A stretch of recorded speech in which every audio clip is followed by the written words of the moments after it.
Sejam muito bem-vindos ao EAD Unifatece. O futuro já começou. Essa frase nunca foi tão verdadeira. A gente está vivendo a maior revolução tecnológica que a humanidade já viu. São novas formas de trabalhar, de empreender, novos jeitos de se comunicar, novas maneiras de ensinar e de aprender. E você está de parabéns por fazer parte dessa revolução digital aqui no Centro Universitário Unifatece, uma instituição de ensino inovadora e acessível que está levando a educação de qualidade para todo o Brasil. Nossa rede de polos parceiros não param de crescer. Já estamos presentes em todas as regiões do país. Ofertamos mais de 200 cursos de graduação e pós-graduação nas modalidades EAD e semipresencial. Com metodologia flexível e inovadora, nossos cursos estão organizados em trilhas de aprendizagem que facilitam o desenvolvimento acadêmico dos alunos de forma intuitiva e dinâmica. Além disso, nossos estudantes têm suporte e acompanhamento pedagógico constantes com o melhor time de professores e tutores do Brasil. E para os cursos e disciplinas que necessitam de atividades práticas presenciais, a gente criou os megapolos que contam com uma infraestrutura inovadora, com laboratórios totalmente equipados e tutores especializados. Viu só? É por isso que a EAD Unifatece é nota máxima no MEC. Centro Universitário Unifatece, fazendo o seu futuro. Aí na nossa aula. Então vamos lá, Fernando, novamente, eu não tenho mais, a partir do momento que eu começar aqui a aula, eu não vou conseguir acompanhar o chat. Então, se tiver alguma pergunta, você pode me parar a qualquer momento aí para eu atender, beleza? Então vamos lá.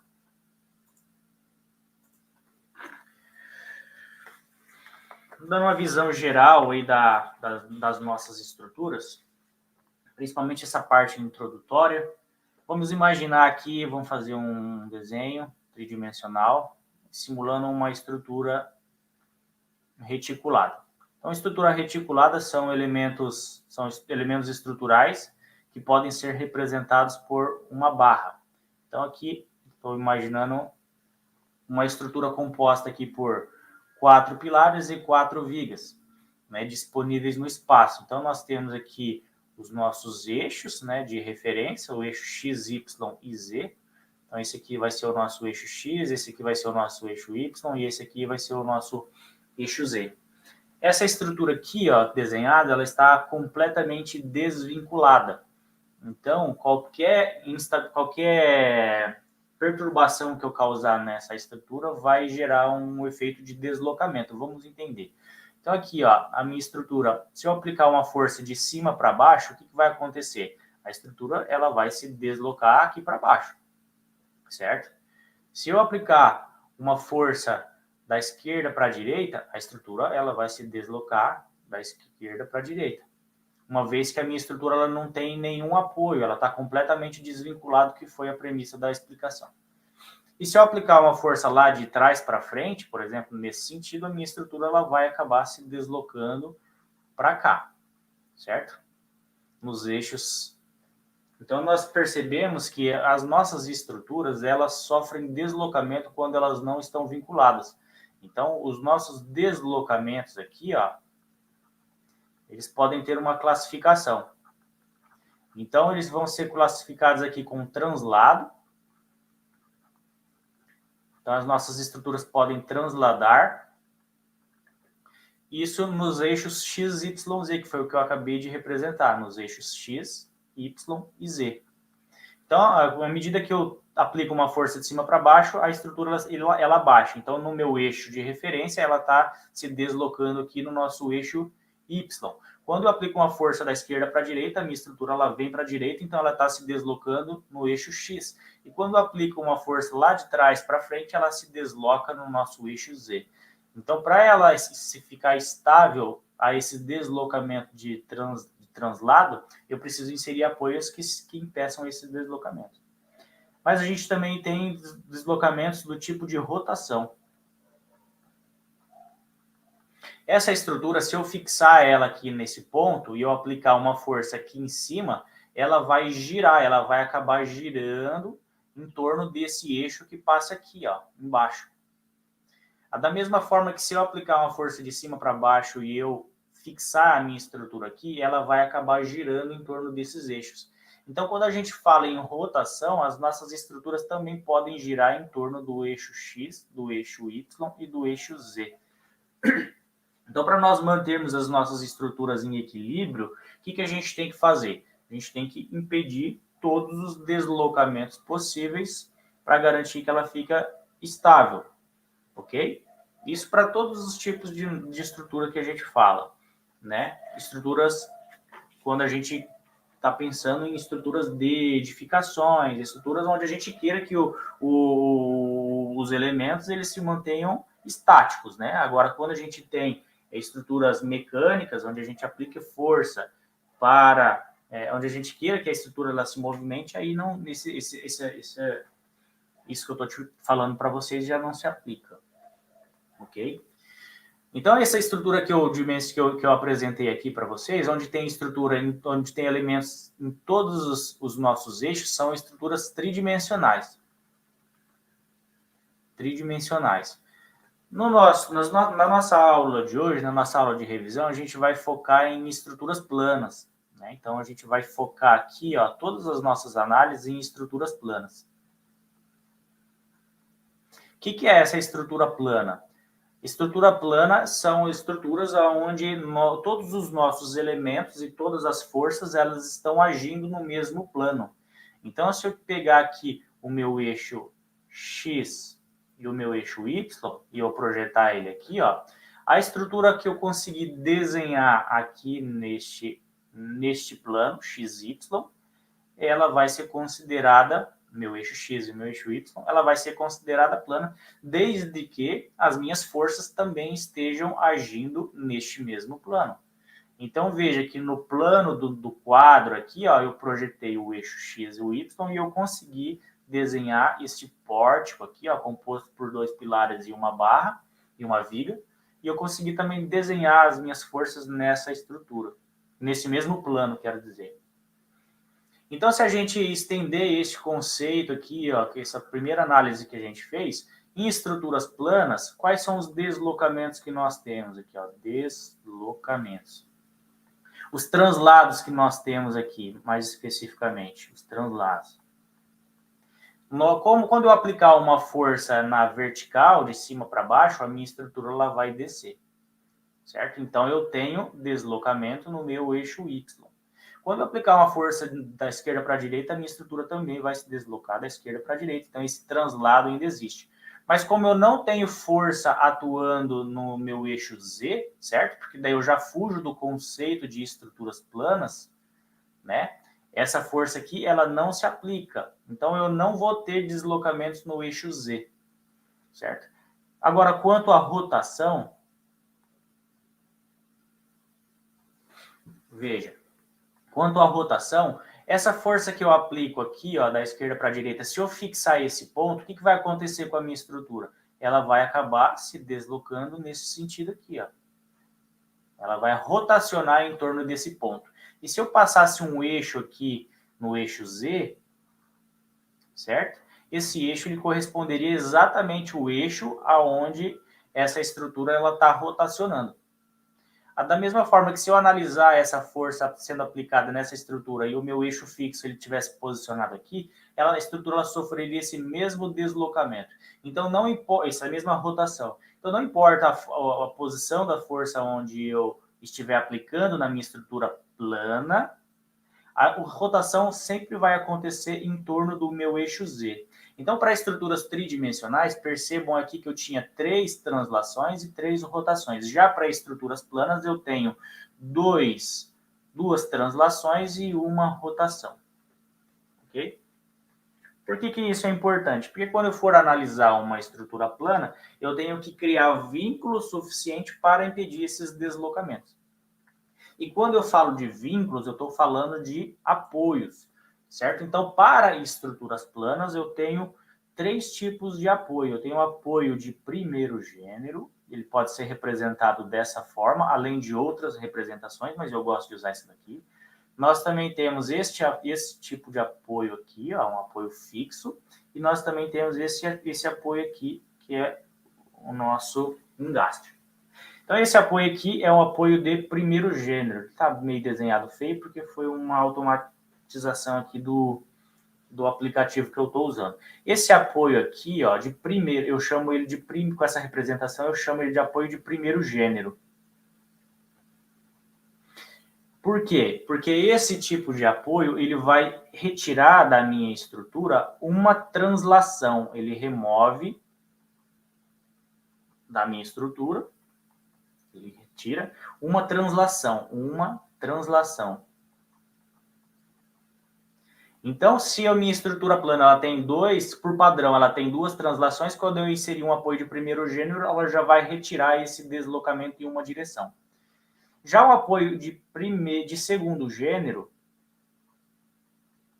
ela vai retirar da estrutura, ela vai remover duas translações. Então, quando eu aplicar esse elemento aqui, esse vínculo na minha estrutura, ela já vai remover duas translações, as duas possíveis aqui no eixo X e no eixo Z. Primeiro gênero.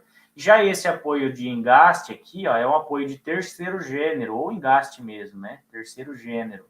Então, ele vai retirar e vai remover duas translações e uma rotação. Então, aqui, percebam que quando eu aplicar o apoio de terceiro gênero e uma estrutura, ela já vai automaticamente deixar essa estrutura estabilizada, porque ela vai retirar as duas translações e a rotação que ela tiver aplicada. Qual que é o efeito disso? Então, se a minha estrutura ela tende a se deslocar em um sentido e eu estou retirando, ou seja, se eu tenho um elemento que ele vai tender a se deslocar para baixo e eu estou inserindo um apoio que impede esse deslocamento, é porque eu estou inserindo uma força de reação de apoio para impedir esse deslocamento. Então, como ele remove uma translação, esse caso aqui, ó, ele vai aplicar na minha estrutura uma reação no sentido onde ele está orientado. E já esse apoio de segundo gênero, como ele remove duas translações, ele vai gerar duas forças em sentidos transversais entre elas. Ele vai aparecer uma reação na vertical e uma reação na horizontal para impedir dessas duas translações. Já o apoio de terceiro gênero, como ele impede todos os deslocamentos, então esse deslocamento de vertical, ele vai estar sendo impedido por essa reação vertical, o deslocamento horizontal impedido pela reação horizontal e o de rotação, ele vai ser impedido pelo momento fletor que vai aparecer aqui. Então, essas forças que impedem o deslocamento, eles são forças reativas, são reações às forças que estão aplicadas na estrutura. Ok? Então, esse é o primeiro ponto onde eu queria dar essa revisada. Vamos imaginar aqui, ó, um elemento de barra, uma viga, certo? Então, uma viga solicitada por uma força F aqui. Essa aqui é uma estrutura plana, porque eu consegui desenhar a minha estrutura e a minha força dentro do meu plano XY. Então, como eu falei, quando eu aplico essa estrutura, essa viga aqui, ela vai tender a se deslocar para baixo, certo? Então, como que eu impeço esse deslocamento para baixo? Como que eu impeço que ela saia desse ponto e venha parar aqui embaixo? Aplicando um vínculo, certo? Então, eu aplico um vínculo de primeiro gênero aqui, no caso.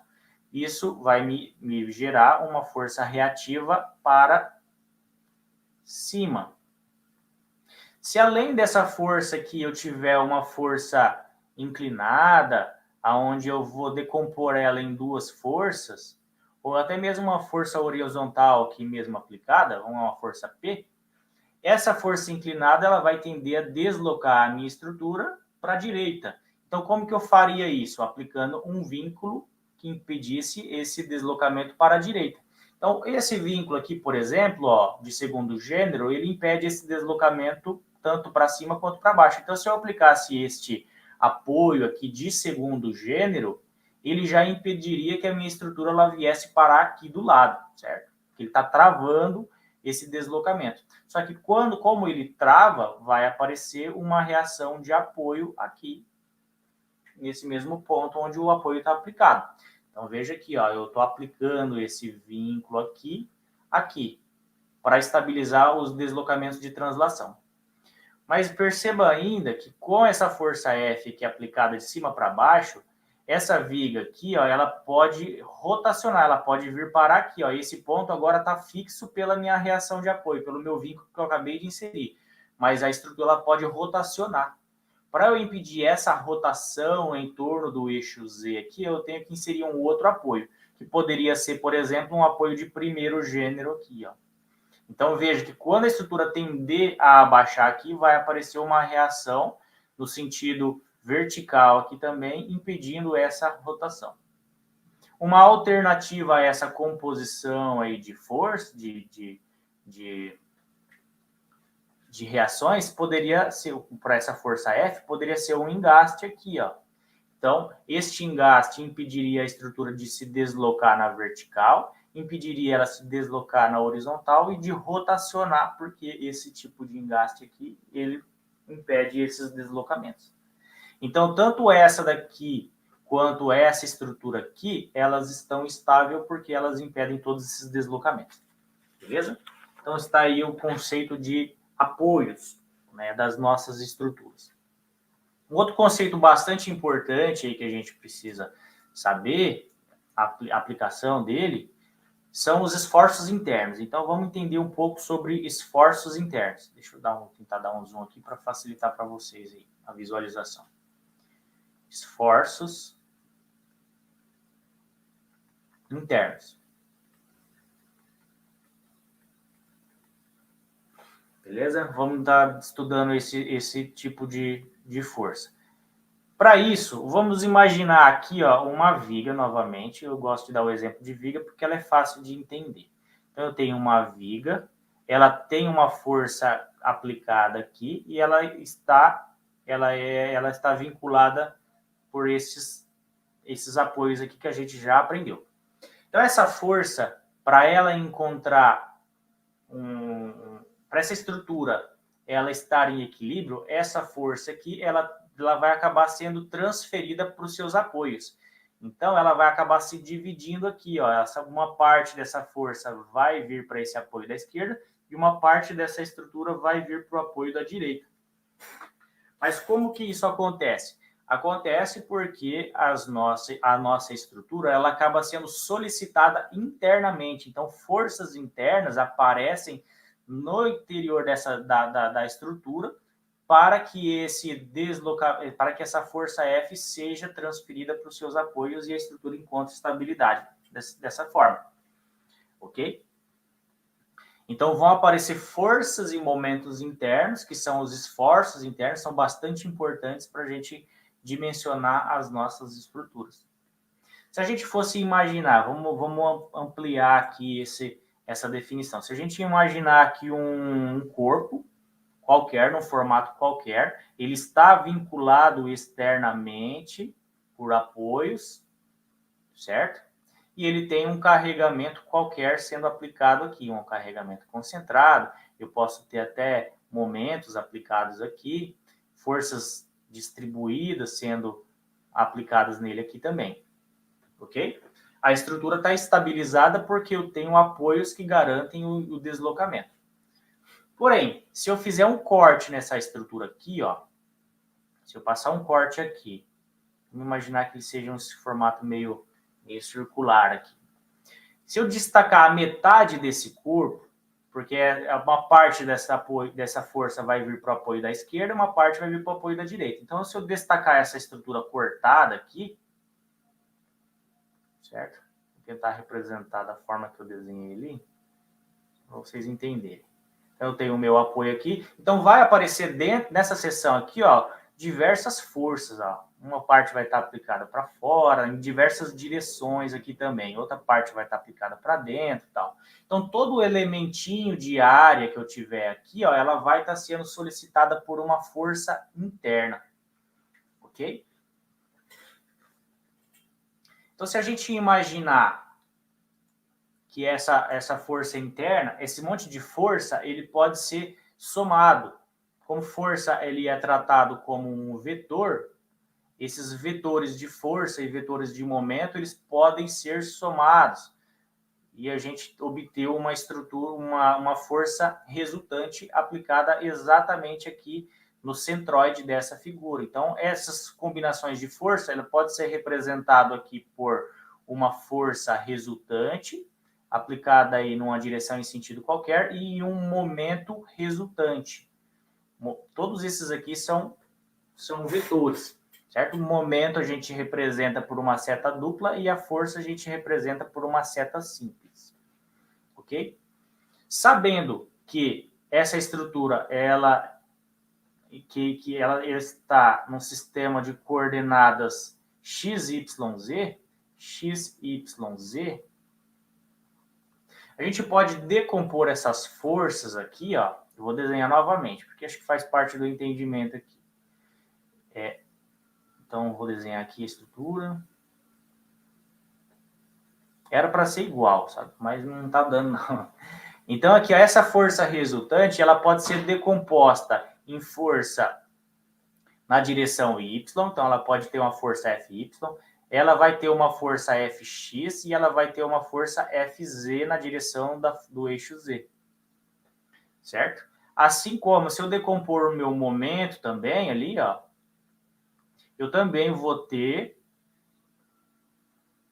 momentos nas duas direções. Eu vou ter momento em torno do eixo Y, eu vou ter momento em torno do eixo X e momento em torno do eixo Z. Ok? Porque eu estou aplicando um carregamento complexo, então eu vou ter esforços internos complexos aqui também.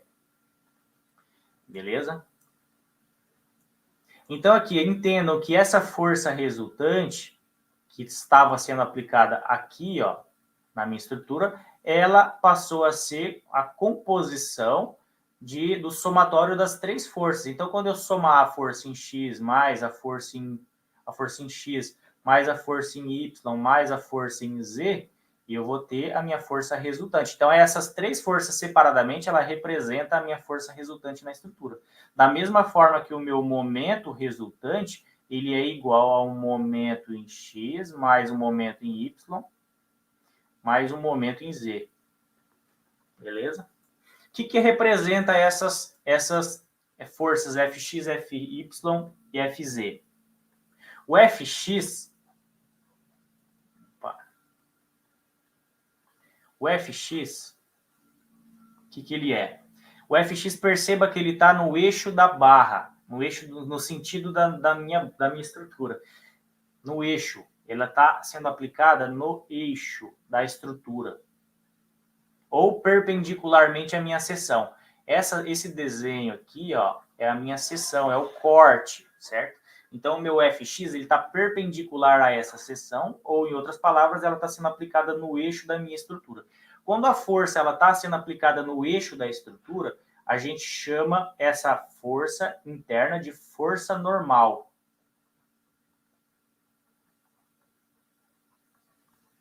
Essa força normal, ela vai ter o efeito de alongar ou encurtar a estrutura. Ela vai alongar ou encurtar a estrutura. Certo? Então, se eu tenho aqui um elemento de barra sendo solicitada por uma força que sai da barra, a minha estrutura ela vai tender a aumentar de tamanho. Ou seja, o efeito da minha força normal é o alongamento da minha estrutura. O alongamento do meu elemento. Já as forças Fy e Fz, elas estão aplicadas no plano, na seção transversal. Ó. Veja que ela está paralela ao meu plano YZ. Então, ela está no plano. No plano. Essa força que atua no plano, a gente chama ela de força cortante. Força cortante.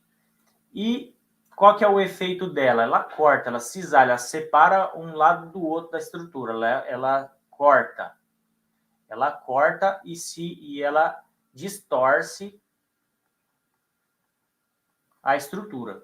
Então, é como se ela tendesse aqui, ó, a separar a estrutura em dois, ou seja, cortar, cisalhar. Vai aparecer uma força para cima e outra força para baixo aqui que vai cortar a nossa estrutura. Por isso que ela chama força cortante. Aí ela pode cortar ou na direção vertical ou na direção do eixo Z. De forma semelhante, os momentos aqui, ó, o nosso momento em X, que é esse momento aqui, ó, que está no eixo também da peça, a gente tem que entender um pouco agora do conceito de momento. Momento é a tendência de giro de um elemento quando ele está sendo solicitado por uma força.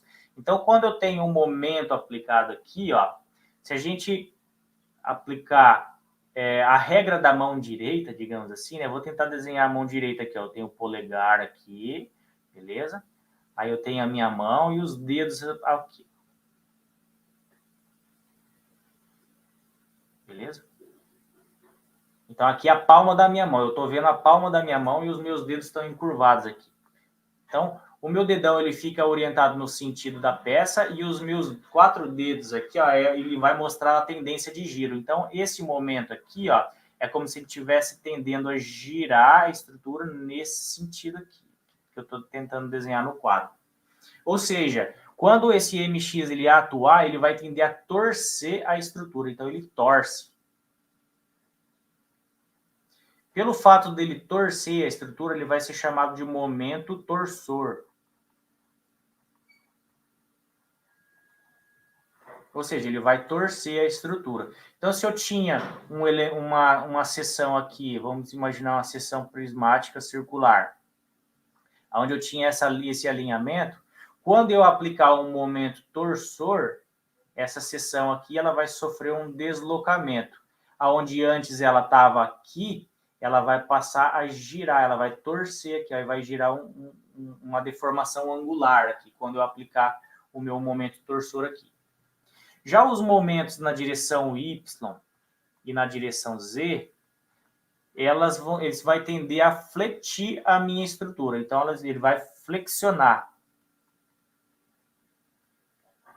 Ele flexiona. E por esse fato, a gente vai chamar esse momento de momento fletor.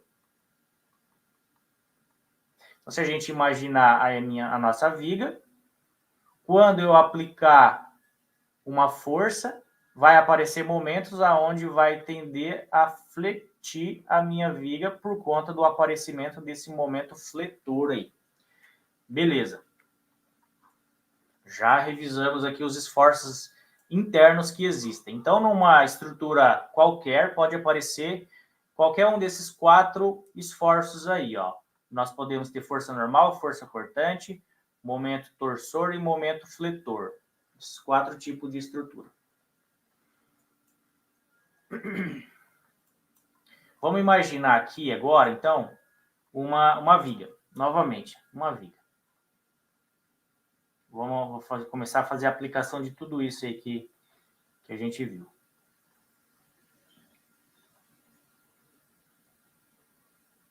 Então, vamos imaginar um carregamento uniformemente distribuído aqui, ó, de 10 kN por metro. E uma viga biapoiada. Então, essa viga biapoiada, beleza? É uma estrutura isostática. Ela tem 3 metros de vão. Beleza? 3 metros.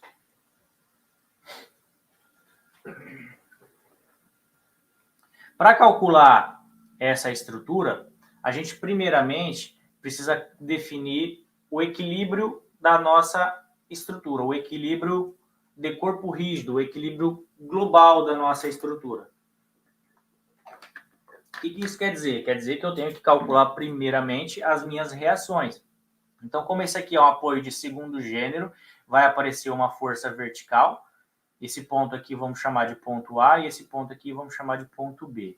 Então, vai aparecer uma reação vertical VA e aqui vai aparecer uma reação horizontal HA. Já esse outro lado, eu tenho uma força vertical no ponto B, que é um apoio de primeiro gênero. Mas como que eu calculo essa reação de apoio?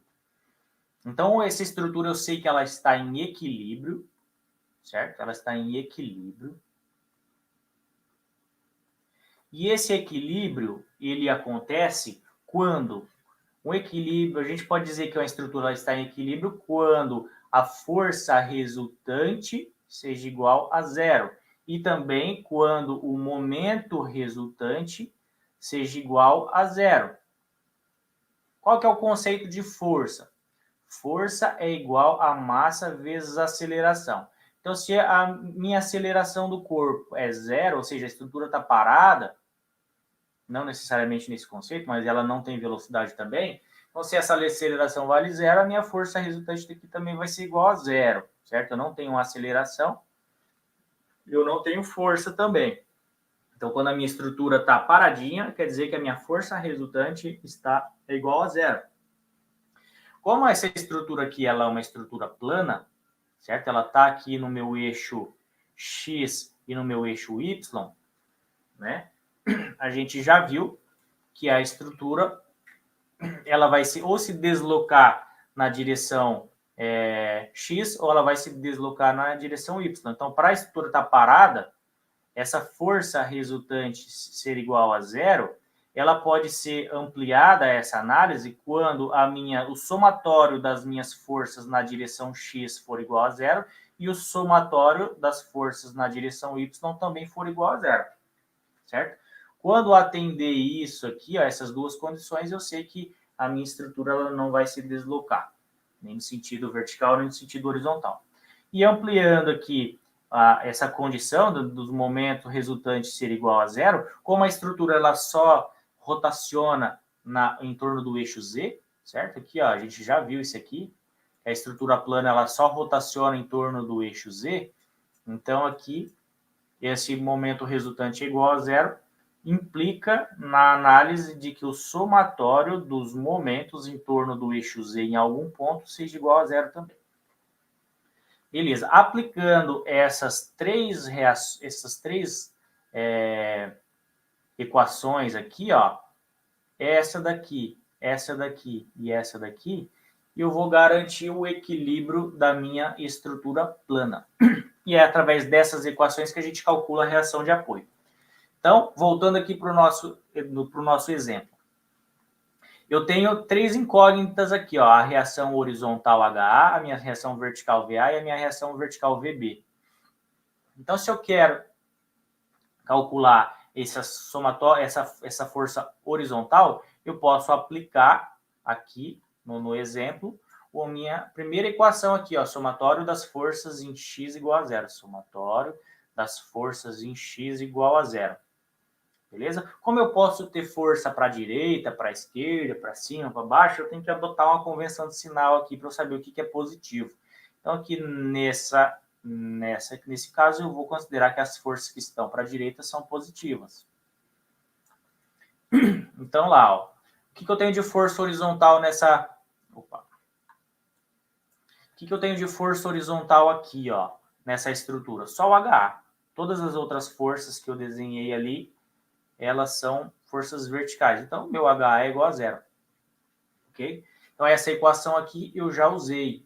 Eu posso usar alguma outra equação ali.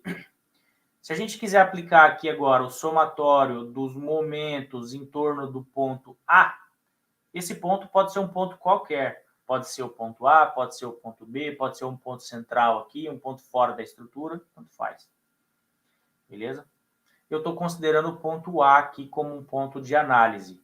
E a minha convenção de sinal para o momento, lembrando que momento é a tendência de rotação que uma força faz em torno de algum ponto.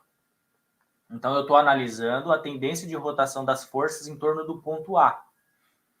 Sabendo que momento, por definição, é igual a força vezes o braço de alavanca, eu tenho que a minha força VB em torno do ponto A, ela tende a girar a minha estrutura, certo? Se eu fixar o ponto A aqui e eu isolar a minha força VB que está aplicada aqui, ó, ela tende a girar a minha estrutura neste sentido em torno do ponto A, beleza? essa tendência de giro, ela está no meu sentido que eu adotei como positivo aqui, no sentido anti-horário. Então, o momento da força VB em relação ao ponto A, ela é mais, porque ela está no meu sentido positivo, vezes o braço de alavanca, que é 3 metros aqui, ó. Então, VB vezes 3. Já essa força de 10 kN aqui, ó, ela pode ser aplicada para baixo. Ela está sendo aplicada para baixo, ela pode ser representada por uma força sendo aplicada no centroide da área da carga distribuída. Então, ela está sendo aplicada no meio. Como ela é uma força retangular, ela vai ser concentrada aqui no meio da minha estrutura. Ok? De intensidade igual à área. Então, a altura aqui do meu retângulo de forças é igual à intensidade da força, que é 10. E a base é 3 metros. Então, vai dar uma resultante de 30 kN aqui. Beleza? Então, essa força de 30 kN em torno do ponto A, ela tende a girar no sentido horário. Então, é o sentido negativo do momento. Então, vai ser menos 30 vezes o braço de alavanca. O braço de alavanca é a distância da força aqui até o ponto avaliado. A minha força está bem no meio da estrutura. Então, se a minha estrutura tem 3 metros, o meu braço de alavanca é a metade, 1,5 metros. Beleza? E eu igualo isso aqui a zero. Uma vez que a força HA e a força VA, elas estão aplicadas em tudo, bem no ponto que eu estou avaliando. Então, o braço de alavanca do momento vai ser zero. Por isso que o momento de VA e o momento de HA em torno de A vale zero. E não entra aqui nessa equação. Beleza?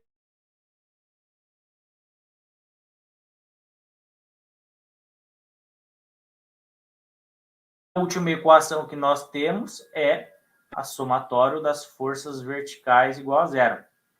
Que a gente tem aqui, então, o que eu tenho de força? Eu tenho a reação VA mais a reação VB menos a força distribuída lá, que está sendo representada pela força concentrada de 30. Isso aqui é igual a zero.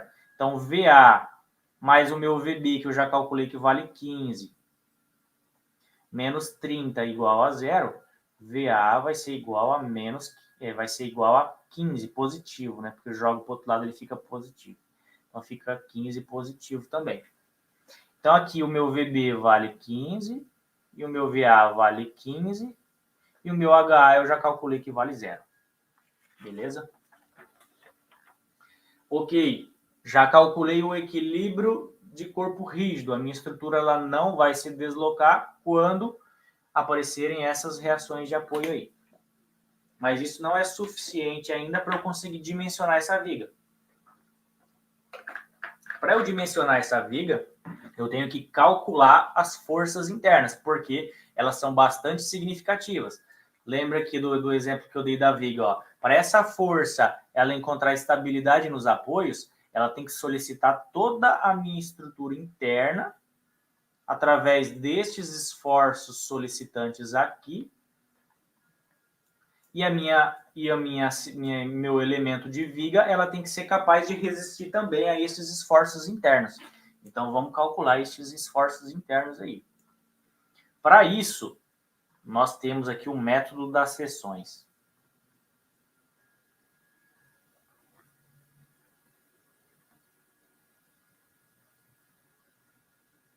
Qual que é esse método das seções aqui? Ó? Ele consiste em nós cortarmos a estrutura em um ponto qualquer para a gente encontrar uma equação que represente os esforços internos em qualquer ponto.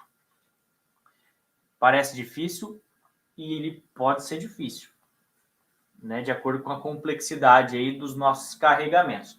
Como a nossa estrutura, eu vou replicar o desenho dela aqui. Ela... Como é que meu mouse... O scroll do meu mouse aqui está com problema. Funciona quando ele quer. Eu vou desenhar a minha estrutura aqui, ó. De novo. Então, eu tenho a minha carga uniformemente distribuída. Beleza? Ela é 10 kN por metro. Aqui eu já calculei as minhas reações aqui, que vale 15. Aqui também vale 15. Minha estrutura ela tem 3 metros de comprimento. E o meu HA aqui nem desenhei porque ele vale 0. Então, qual que é a ideia e a lógica desse método das seções? Perceba que aqui, ó, quando eu estava explicando para vocês, para eu chegar nessa definição de esforços internos, eu cortei a minha estrutura no meio e eu cheguei na conclusão de que todas essas forças internas aqui, elas estavam sendo representadas pela força Fx, Fy, Fz, Mx, My e Mz. Aqui na nossa estrutura plana é a mesma coisa, eu tenho que cortar a minha estrutura em um ponto estratégico aqui. No caso, esse ponto estratégico é onde não existe mudança de carregamentos diferentes. No caso, como a estrutura ela está com um carregamento único em toda a viga, então eu posso cortar essa estrutura em qualquer ponto dela que vai estar representado. Então eu cortei aqui, ó, essa estrutura, eu fiz um corte que eu vou chamar de corte A, minha seção A, e essa seção A ela está distante X metros da minha origem ali, ó, X metros. Então eu cortei, então eu estou separando a minha estrutura em duas aqui, ó. Eu tenho a minha parte da estrutura da esquerda, que é essa daqui. Então ela vai ter uma parte da carga uniformemente distribuída e vai ter só a reação de apoio aqui, de 15. E eu também vou ter a minha outra parte da estrutura para a direita, aonde eu tenho a outra reação de 15 do lado do VB e o resto da minha carga distribuída aqui.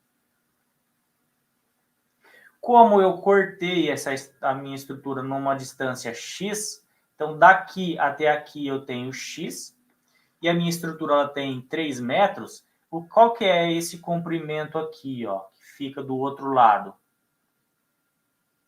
Se a minha viga toda tem 3 metros, e daqui da extremidade esquerda até o corte tem X, então essa distância aqui é 3 menos X. Eu posso pegar qualquer uma dessas partes da estrutura para eu fazer a minha análise. Eu posso escolher ou essa esquerda aqui, ou a da direita, ou a parte da direita. Tanto faz, eu vou chegar no mesmo resultado. Ok? A diferença que a gente tem que se atentar aqui é que se eu for escolher a minha parte da esquerda, eu sei que estas forças aqui, ó, Fx, Fy, Mz, elas têm que ser representadas dessa maneira aqui, ó. A minha força vertical eu vou representar por Vy. A minha força normal, ela sempre vai sair da minha seção. Então, vamos chamar ela de Nx. Por que Nx? Porque é uma força normal. Então, Nx. O V é porque é uma notação clássica aí que nós temos para força cortante. E o meu momento fletor aqui, na estrutura da esquerda, ela vai sempre sair da parte de baixo. Quando eu analisar a viga, a pedaço da direita, eu tenho que inverter esses esforços. Então, aqui, a minha força cortante ela tem que ser representada para cima, a minha força normal para a esquerda e o meu momento no outro sentido horário aqui. Ok? Beleza. Sabendo disso, eu vou escolher, como eu falei que eu posso escolher qualquer um dos lados para analisar, eu vou escolher aqui, ó, neste caso, o lado esquerdo. Opção, como eu falei, vai dar na mesma. Então, vou transferir aqui a minha estrutura aqui, ó. Então, eu tenho o meu elemento de viga, agora eu estou representando por uma barra. Aqui eu tenho a minha reação de apoio, que vale 15. Aqui eu tenho a minha carga distribuída, que vale 10. Em uma distância X metros. Aqui eu tenho o meu corte. De força, então, eu tenho o Vx, a minha força normal Nx e o meu momento fletor Mx. Beleza, como que eu calculo isso? Se a minha estrutura ela está em equilíbrio através dessas 3 equações aqui, qualquer parte da minha estrutura também vai estar em equilíbrio e aquelas 3 equações também são válidas. ok? Então, para eu calcular esses esforços internos, aquelas equações lá também têm validade. Então, vamos aplicar elas.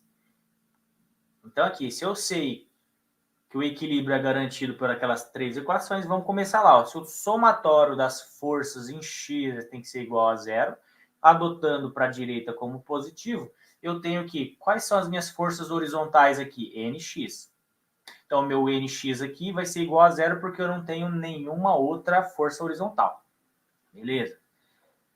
Se eu aplicar aqui o somatório das forças em y igual a 0, ou seja, eu estou fazendo o equilíbrio das forças verticais, considerando aqui que a minha força vertical é para cima como positivo, o que eu tenho? Eu tenho aqui, ó, o meu Vx que está para baixo, então ele é negativo, então é menos Vx. O Vx, o Nx e o Mx são os meus esforços internos que eu quero calcular.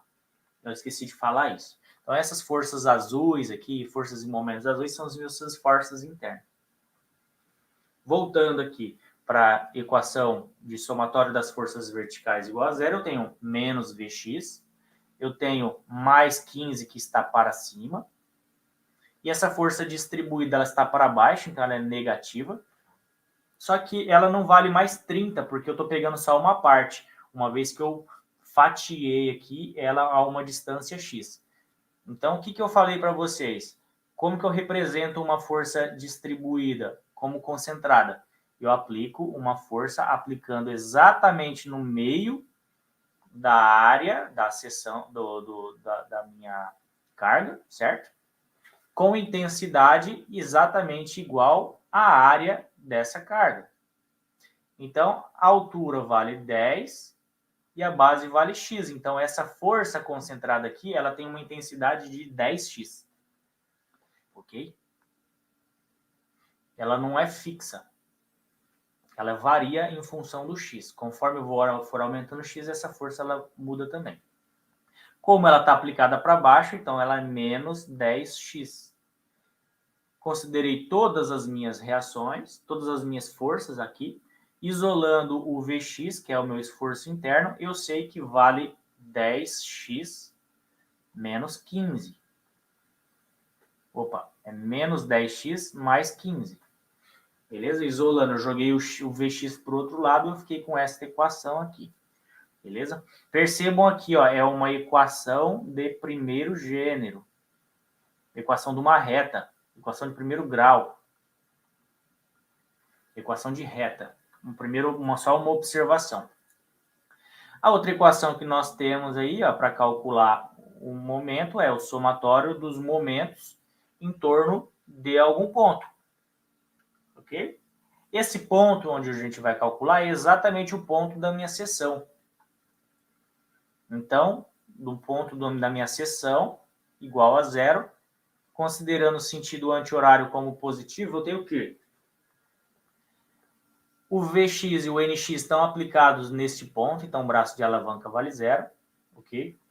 Essa força de 15 em relação ao ponto da seção, ela está aplicada para cima, então ela vai girar a minha estrutura no sentido anti-horário, então é um momento negativo, então é menos 15, e o braço de alavanca é x, por quê? O braço de alavanca é a distância da força até o ponto avaliado, então menos 15 da força e x do braço de alavanca. Já essa força de 10x agora, ela está aplicada para baixo. Então, se eu aplicasse ela aqui, ó, ela tenderia a girar essa estrutura em torno da minha seção no sentido anti-horário, ou seja, um momento positivo em relação à minha convenção. Sabendo que momento é força vezes braço de alavanca, a força vale 10x, essa força concentrada, e o braço de alavanca, o que é? X sobre 2. Por que x sobre 2? Eu não concentrei essa força aqui bem no meio. A base não vale x, então a distância daqui até o meu ponto é x sobre 2. Então, meu braço de alavanca é x sobre 2. Força vezes o braço de alavanca. E o meu mx, ele está no meu sentido positivo da convenção, então vamos adicionar ele aqui igual a 0. Isolando o meu mx, o que eu tenho? Mx, ele é igual a menos 5x x ao quadrado mais 15x. Certo? Eu isolei ele para lá. Veja que aqui apareceu um x ao quadrado. O x ao quadrado, o que me remete? Remete a uma equação de segundo grau. Ou seja, é uma parábola, esse diagrama de momento fletor aqui. Beleza, eu já achei a equação que representa a minha força normal na minha viga. Eu já achei a equação que representa a minha força cortante na minha viga. Eu já achei também a equação que representa o meu momento na minha viga. O que eu tenho que fazer agora? Desenhar os diagramas de momento, os diagramas de esforços internos. Então, vamos colocar aqui, diagramas. Vamos chegar para a etapa final aqui da nossa verificação de esforços internos. Diagramas. Os diagramas correspondem a uma representação gráfica dos meus esforços internos ao longo de todo o elemento estrutural. Então, em cada pontinho aqui, ó, em cada ponto do meu elemento, eu vou ter um esforço diferente. Ó, aqui no final da minha viga eu tenho um valor de esforço diferente. Aqui, opa, ficou doido aqui o negócio. Não vou apagar não, depois ele apaga tudo.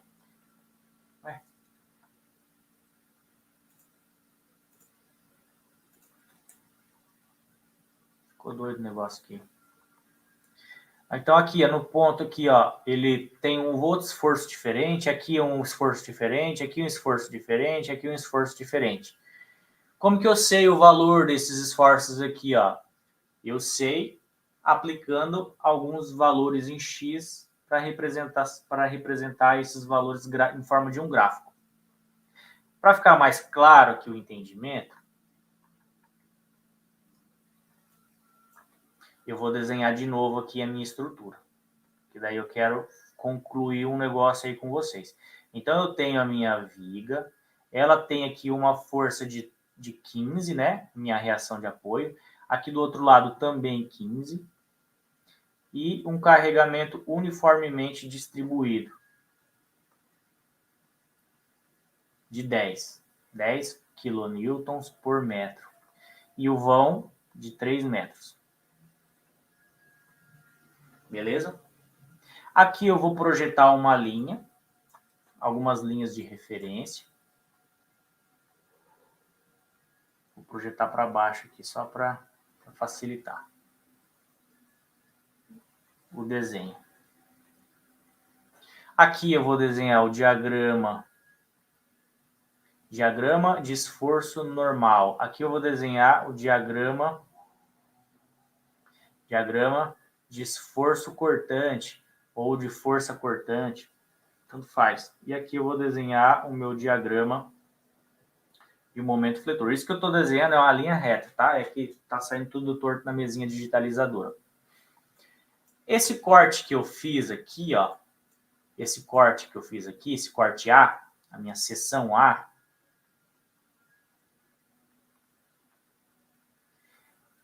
ele tem validade quando o meu X ele assume valores entre 0 e 3 metros. Como que eu sei que ele tem essa validade? Porque, como eu falei, a gente tem que passar uma seção quando eu tenho mudanças de carregamento. Aqui, como é um carregamento único ao longo de toda a viga, então uma seção já representaria tudo.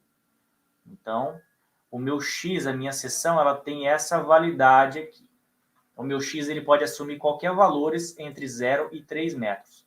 0 é aqui na extremidade esquerda, 3 metros é aqui. Então, o meu X ele vai da esquerda para a direita.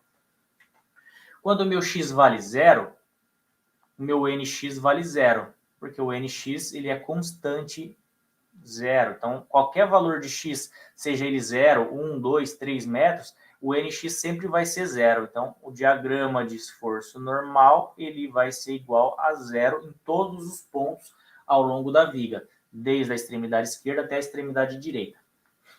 Já a força cortante, ó, representada pela essa equação de Vx aqui, ela varia ao longo do eixo, porque eu tenho uma variável x aqui em questão. Tá, beleza. Então, quanto que vale a minha força cortante aqui na extremidade esquerda quando o meu x vale 0? Aí eu venho aqui e substituo. Ó. Quando o meu x vale 0, quando o meu x ele é igual a 0, a minha força cortante, meu Vx, ele vai ser igual a menos 10 vezes 0, eu substituo o x por 0, mais 15. Então, isso aqui vai me dar 15, positivo. E 15 vezes 10 vezes 0, 10 vezes 0 é 0, mais 15 é 15, positivo. Beleza? Então, aqui no diagrama, aqui, eu vou desenhar na forma gráfica um valor de 15, positivo para cima. Ok? Lá no final da minha viga, o meu x vale 3 metros, certo? Então, quando x vale 3 metros, o meu v de x ele vai ser igual a menos 10, que multiplica 3 mais 15. Que isso aqui vai ser igual a quanto? Ó? Aqui vai dar menos 30, mais 15 vai dar menos 15. Então, lá no final da minha viga, com x igual a 3 metros, eu tenho que a minha força cortante vale 15 negativo. Então, veja aqui que é uma equação de primeiro grau. Então, ele vai lá de mais 15 até menos 15.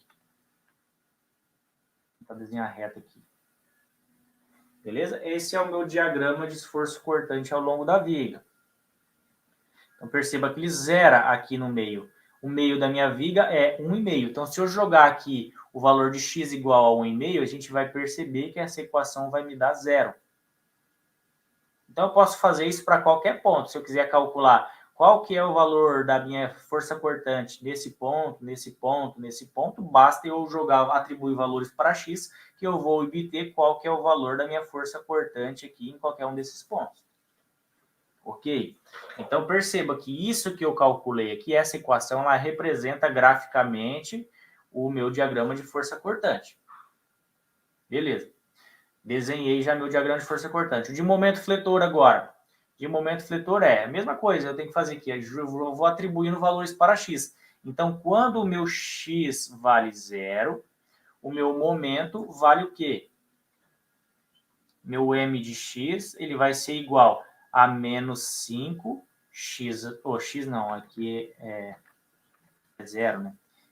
Vezes 0 ao quadrado, mais 15 vezes 0. Isso aqui vai me dar 0. Então, aqui, quando x vale 0, meu momento vale 0.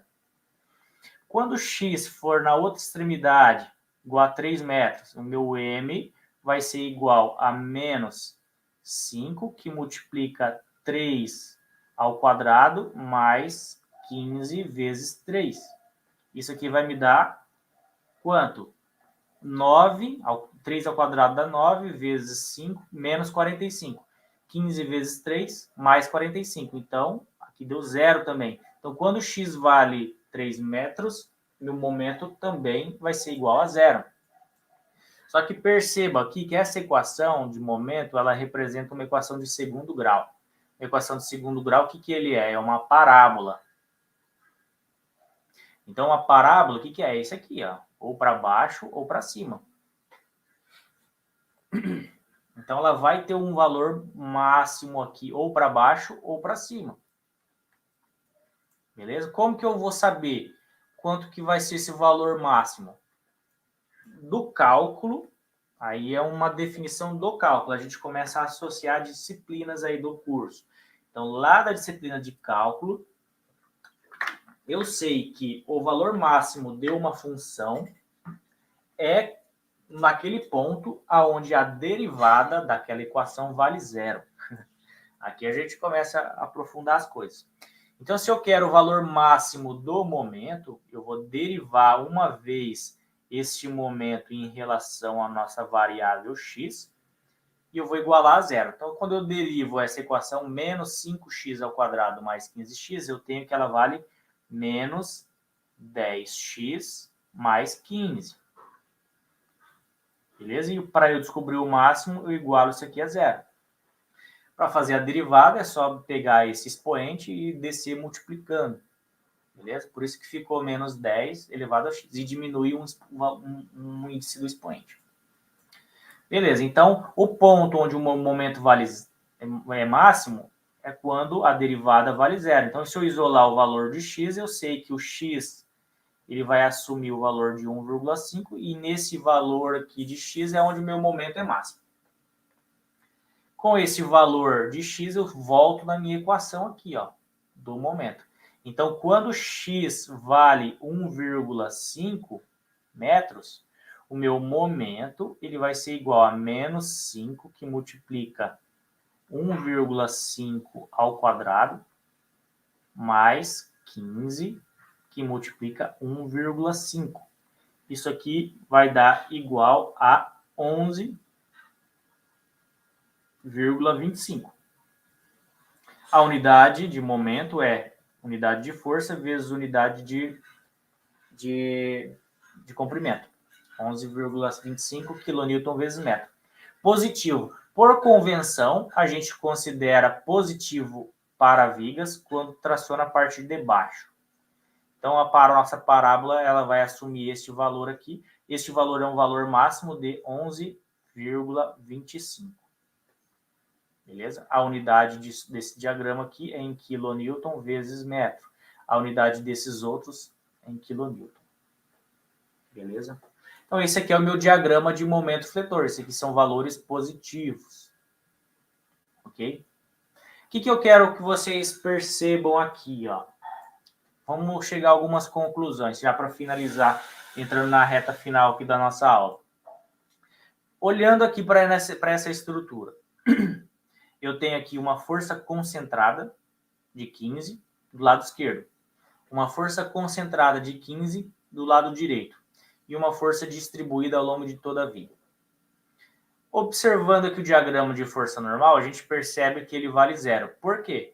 Porque eu não tenho nenhuma força no eixo da barra. Força normal é aquela força que atua no eixo da barra, por definição. Ó, lá no comecinho da nossa aula eu expliquei que força normal, o Fx, é a força que está no eixo da barra. Na nossa viga aqui, eu não tenho nenhuma força na horizontal. Então, por isso que o diagrama de esforço normal vale zero. Força cortante, a força que corta lá, na direção Y. Como que ficou o nosso diagrama? Ficou 15 aqui do lado esquerdo.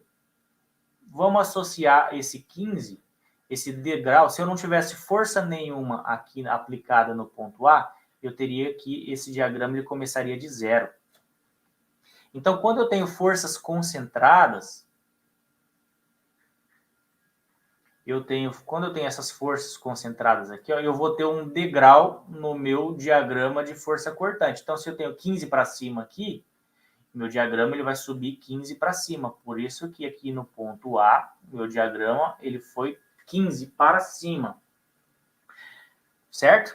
Veja quanto que caiu aqui do ponto A para o ponto B. Ele foi de mais 15 para menos 15, ou seja, ele desceu 30 unidades, 30 quilonewtons. Esse 30 corresponde a exatamente a área da minha carga distribuída.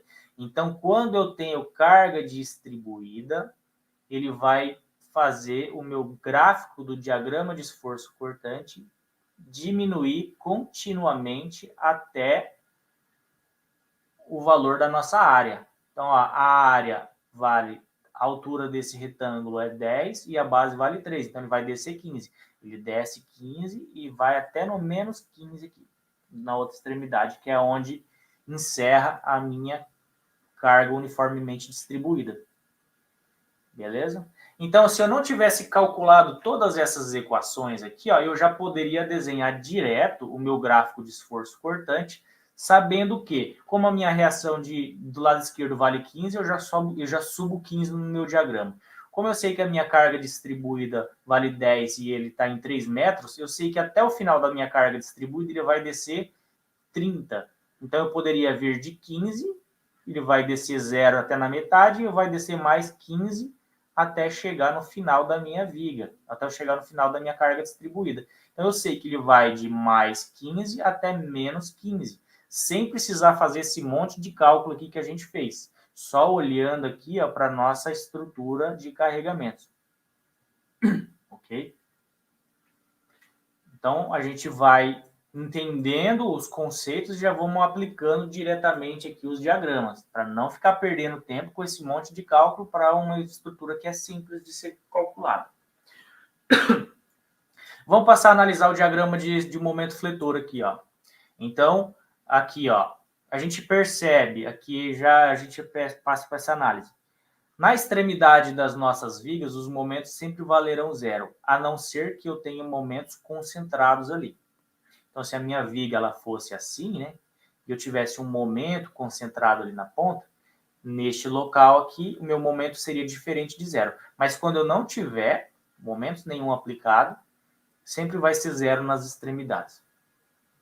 Ou tem um engaste ali, aí vai ter momento também. Beleza? Então, eu sei que nas extremidades da minha viga, o meu momento vale zero. E a gente percebe o que aqui? Ó?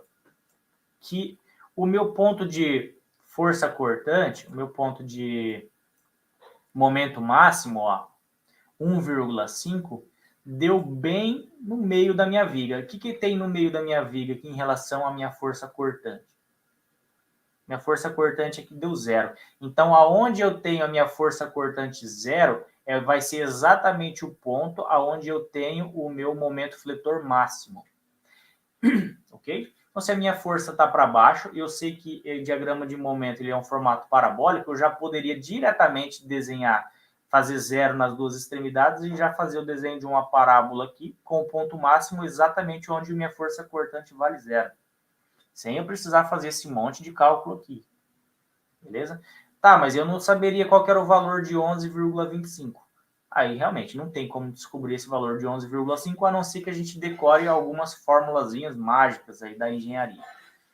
Quando eu tenho carga uniformemente distribuída para uma viga biapoiada, o momento ele vai ser igual a Q vezes L ao quadrado dividido por 8. Eu poderia deduzir isso aqui, mas eu demoraria todo esse tempo aqui para deduzir esse QL ao quadrado por 8. Então, nós não temos tempo para isso. Então, QL ao quadrado por 8 é o valor deste momento máximo. Q é o valor da carga distribuída, então só para ficar representado, Q vale 10. O L é o comprimento da minha viga ao quadrado dividido por 8. Se vocês fizerem essa conta, vai chegar aqui no 11,25. Então, essa formulinha aqui é uma formulinha mágica que tem que decorar. Todo engenheiro tem que decorar essa formulinha aqui. Ou então, quem tem dificuldade de decorar, tatua no corpo. Isso aqui vai usar para sempre. Pelo menos para quem vai mexer com a parte de estruturas. Beleza? Uma outra observação que eu quero fazer aqui é aí analisando as equações. Percebam que quando eu derivei essa equação de mx, eu cheguei exatamente no que? Ó, menos 10x mais 15. O que é menos 10x mais 15? É exatamente a equação da minha força cortante. Então, se eu já soubesse a minha equação de força cortante, que é mais fácil de eu calcular, se eu integrasse essa equação, ao invés de derivar, né? Se eu integrasse essa equação, eu chegaria nessa equação de momento fletor aqui também. Beleza? Então, eu sei que a variação do meu momento em relação à minha variável x, ela é igual à minha força cortante. Então, é um conceito importante que se aplica aí em diversas situações da engenharia. Ok? Então, fizemos aí uma revisão sobre desde o que é deslocamento, para que servem os nossos